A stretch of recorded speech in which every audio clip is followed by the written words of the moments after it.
Bakit pag magkagalit ang tao, hindi mag-iimikan at sobra niya na kinaiinisan ang isa't isa?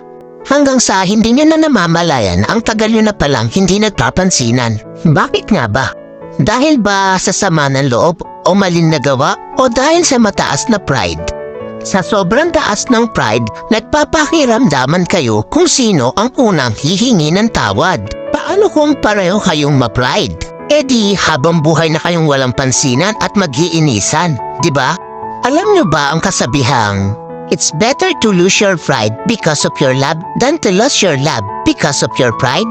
Hindi naman masama kung itapon mo muna ang pride mo para sa taong mahalaga sa'yo. Kaysa naman itapon mo yung pinagsamahan nyo ng dahil lang sa pride mo.